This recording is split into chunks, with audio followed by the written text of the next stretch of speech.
If you're going to Kyoto and need a really budget-friendly but private spot, then continue.nijojokita is perfect for you. It's a hostel, but I got myself a private room for just $38 a night, and I have receipts to prove. It is not super central, but it's easy to get around with the public bus, and it's only 12 minutes walk from Nijo Castle. So let me give you a quick tour, and of course, I'll spill the tea on what's great and what's not so great. You can also find the booking link in the description below if you're interested to book. So this is my private room. It's super simple and super small, but honestly, it's all I needed. You got a single bed, aircon, a little window with sunlight coming through, a small desk, and some space to hang your clothes and a mirror. It's not a hotel, obviously, and the walking space is very limited.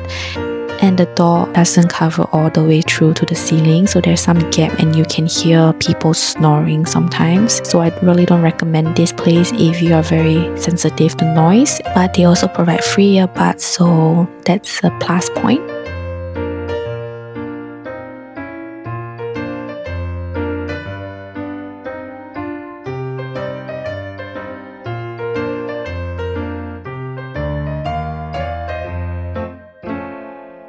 Now onto the shared toilet and shower facilities. Cleanliness wise, it's super clean because it's Japan, obviously. The toilet and showers were really well maintained. They clean it every single day.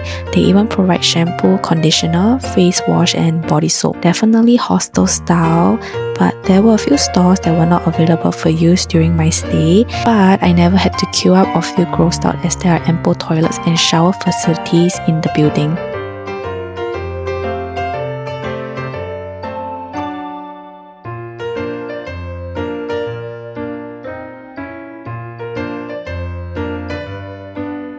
Okay, so this is their co-working / shared space, which I was hoping to use since I work remotely, but honestly the Wi-Fi here was so bad.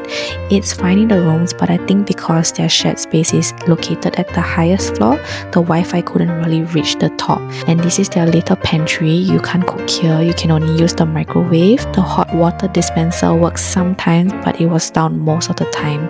Also, just a heads up, the water cooler wasn't working during my stay either, which was kinda inconvenient.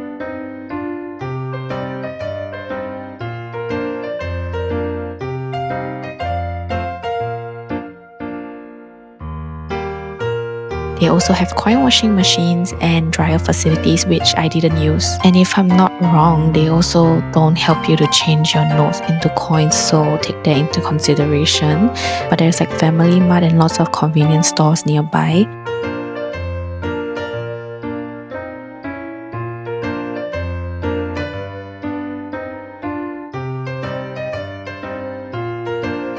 A major perk about the location is that the famous Fire Ramen is literally right opposite the hostel. So if you've seen those Fire Ramen videos where they set your bowl on fire, yeah, that's here. But it can get really expensive, but no worries. There's also a huge supermarket 8 minutes walk away called Life, where I get my budget sushi from, and there's lots of other cheap eats around. So overall, if you're looking for something affordable and private in Kyoto, I'd say this place is a decent pick. Just don't expect fast Wi-Fi or working water coolers. You're paying for location, convenience and privacy on a budget, and for that I think they really delivered.